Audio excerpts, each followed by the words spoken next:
തൃശൂർ കൊരട്ടി ചെറുവാളൂരിൽ വൈക്കോൽ കൊണ്ടുപോയിരുന്ന വാഹനത്തിൽ തീ പടർന്നു. ലൈൻ കമ്പിയിൽ വൈക്കോൽ തട്ടിയതാണ് തീപിടുത്തത്തിന് കാരണമായത്. 3 യൂണിറ്റ് ഫയർഫോഴ്സ് എത്തിയാണ് തീ അണച്ചത്. ലെവിൻ കെ വിജയനുണ്ട് വിശദാംശങ്ങളുമായി. ലെവിൻ, എപ്പോഴായിരുന്നു ഈ സംഭവം? തീ പൂർണ്ണമായും അണയ്ക്കാൻ സാധിച്ചോ? എന്താണ് വിവരങ്ങൾ? സംഗീത 11:45 കൊരട്ടി ചെറുവാളൂരിൽ ഇത്തരത്തിൽ വാഹനത്തിൽ കൊണ്ടുപോയിരുന്ന വൈക്കോലിന് തീപിടിച്ച് അപകടമുണ്ടായത്.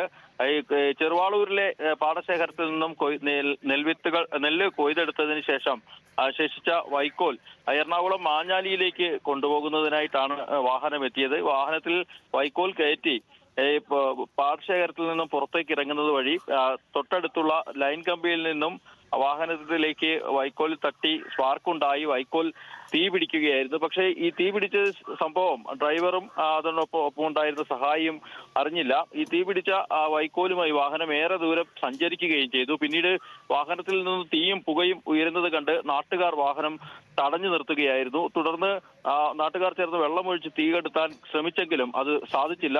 പിന്നാലെ ചാലക്കുടിയിൽ നിന്നും മാളയിൽ നിന്നുമുള്ള 3 യൂണിറ്റ് ഫയർഫോഴ്സ് എത്തിയാണ് തീ നിയന്ത്രണ വിധേയമാക്കിയത്. വാഹനത്തിനും ഈ തീപിടുത്തത്തെ തുടർന്ന് ഭാഗികമായ കേടുപാടുകൾ ഉണ്ടായിട്ടുണ്ട്. പക്ഷേ ആളപായമോ അപകടമോ ഒന്നും ഉണ്ടായിട്ടില്ല. അല്പസമയങ്ങൾക്ക് മുൻപ് 11:45 ചെറുവാരൂരിൽ ഇത്തരത്തിൽ അപകടമുണ്ടായത്. ഏതായാലും വൈക്കോൽ പൂർണ്ണമായും കത്തി നശിച്ചിട്ടുണ്ട്. വാഹനത്തിന് ഭാഗികമായിട്ടുള്ള കേടുപാടുകൾ.